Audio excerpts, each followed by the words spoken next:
Are you suffering from an inside takeaway, flat backswing, just not getting any consistency at all? Maybe even your back hurts. If this is you, it could be that you're not engaging your hips in the backswing. Let me explain. If you're anything like me, when I was taught the golf swing growing up, I was always taught to keep this lower body quiet so that I could get a bigger shoulder turn. So my swing would look something like this. I really was told to restrict those hips, keep them quiet, resist against the hips. That might have been something you were told as well, and make a golf swing like this. But the problem with doing that, if I make a turn, it puts a lot of pressure. I can actually feel that right now by not letting my hips rotate at all or engage, as I'm going to explain in a moment, just by resisting against them. And this is a really difficult backswing. Takes a lot of effort. Yeah, I can cheat it later on and turn up there, but causes a lot of pain in your golf swing. If you remember Jason Day, he's had a lot of back problems in recent years, and a lot of this I'm led to believe is to do with him restricting his lower body in his golf swing. I think Tiger's had the same issue. It's vitally important that you engage this lower body more, the hips, the pelvis, and really get it involved more in the golf swing. It's without doubt most golfers I see struggling with over the top and slice moves. When they swing, they're just not engaging this lower body and not the hips, and they're just swinging with all upper body. It's a very arm swing. It looks something like this. Very armsy related. If your swing is something like that, it's because you're not engaging your lower body. And when you don't engage your lower body, you don't stay in posture. You get back problems. It's easy to come down steep across the ball, and you're just going to find it difficult to have any sort of consistency at all. You can engage your hips in the golf backswing just with a couple of simple reference points in your backswing. First thing I want you to think about is the role of, now I'm a right-hander, so this is for my left knee. As you make your backswing, feel like this left knee just kicks in a little bit towards the right one. I've often got a bad habit of having that left knee go out towards the golf ball. That restricts the hips, doesn't engage them enough, and can cause issues in the swing. So if you're watching this, feel like that left knee moves in a little bit. And that frees up the hips, engages them, gets the pelvis involved, and allows you to get them moving a lot easier. The other thing you can do, this is super powerful. I don't see enough golfers doing this. This angle here is feel like your trail leg straightens. Now, I'm not saying lock it out completely. I'm saying straighten it.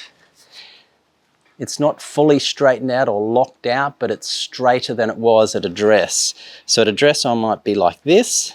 As I make my backswing, it straightens it. And as I straighten, engages the hips, the pelvis. I'm sitting back into it more. I'm in posture better, and I'm able to make a much better downswing move. So those two simple little checkpoints of getting that left knee in and feeling like that trail leg is straighter is going to be a real powerful move for you to improve your backswing.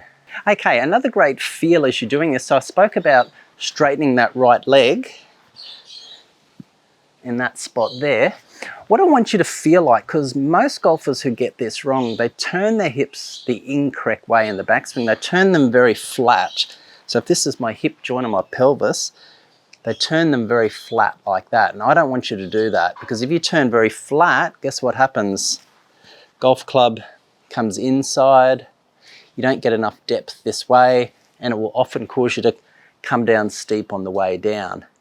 Now, some golfers, they understand this, but they take it a bit too far. They'll turn these hips too far back towards the target. I'll show you it from this angle here, actually. Watch this right hip. It'll go like this, too far back towards the target. That'll cause more problems. So you don't want to be doing that.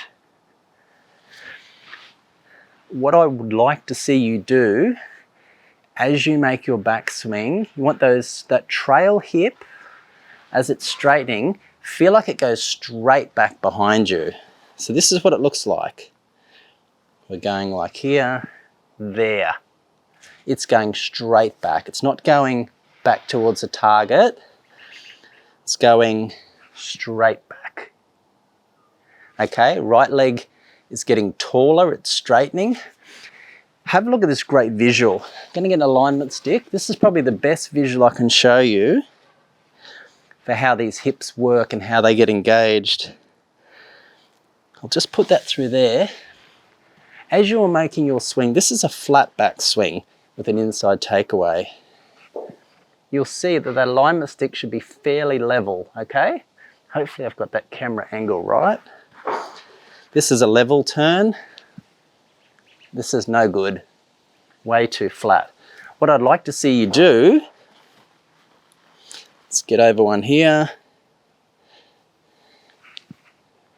is as you're straightening that trail leg, you should feel your trail hip and pelvis slightly higher than the lead one. Let's hopefully I've got that camera angle right. Slightly higher. That is what all the best players in the world do. They've got that trail hip slightly higher in the backswing. Let's have a look from face on. Slightly higher. That enables me to get a much better takeaway and complete a really solid backswing. Now another key to help you do this even better at your setup. A lot of golfers fall into this trap. I used to be one of them. If you get too much knee bend, I'm not asking you to sit in at setup, because if you sit down and bend your knees too much at setup, you don't allow enough room for them to push back. If you can see there, if I got my knees really bent and I'm pushing my butt out, as I make my backswing, I can't get any more depth this way because I've already gone too far. And usually what happens, you'll stand up taller on the downswing, come across it, handle will get very high and you'll have to flip at the golf ball. So very important at setup, just get nice and comfortable over the ball, just have a little bit of knee flex. Give yourself a little bit of room so that when you make your backswing, you can get more depth, get those hips and pelvis engaged, and you'll find you can make a much better backswing. So just stand a little bit taller at setup. Don't bend those knees too much.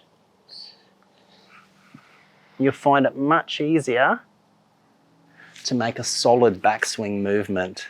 So we're not really turning those hips of the backswing, we're engaging them. Same with the pelvis, we're not really turning it, we're more so engaging it in the backswing. Really important concept to remember. And a great way for you to practice this is set up against a wall. Just move this over. We'll just pretend this golf club is the wall. And I want you to set up, say, a couple of inches away from it and just practice making swings and pushing that butt back and hitting the wall. And getting that depth, and you're engaging all your lower body. If you can repeat something like that over and over, just engaging those hips, you're going to be making a much more efficient golf swing. You're going to have less injuries and going to play a lot better golf. So a great feel to have in this backswing is feel like you're sitting back into the shot. And that's what engages those hips and pelvis. And there's another thing you can do, I'll just share with you in a moment. So we're engaging those hips and we feel like you're sitting back into that hip like that. It's almost like a sitting move back into there, and that's engaging it. But what you can do to help you out with this is don't be afraid to flare out this trail foot, this one here. That helps you get that better rotation, frees up your hips, makes it much easier to get that rotation and less strain on the back. So let me hit just a couple of shots. Nice and simple, but I want you to do the same thing, just feeling like you're getting that engagement. Let's forget about where the ball goes or how we hit it. Just a little half swing, engaging the hips and the pelvis and swinging through. It's going to make a massive improvement in your golf swing, especially if you're someone that's very upper body dominant, very handsy and armsy, hit a lot of slices and pulls. Just going to make like a half, 3/4 swing, just getting everything engaged in that lower half. That felt nice. Really felt like as I moved into that backswing, I can really feel those hips getting more involved here, less strain on the back, a lot easier swing. This will work for every club in your bag too, by the way. Irons, drivers, hybrids, right across your bag. Doesn't matter if you're a junior golfer, a senior golfer. Particularly work well for senior golfer if you had back problems. Freeing up those hips and not restricting them will make a massive difference. So let's hit one more. Just getting those hips to engage.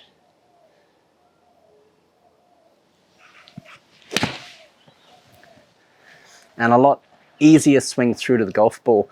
Now I've got an important video coming up I want you to watch, because this talks about how to stop standing up in the golf downswing, because if you're not using your hips properly, it's inevitable you will stand up. So this next video goes into more detail about that. So make sure you watch it. It's coming up.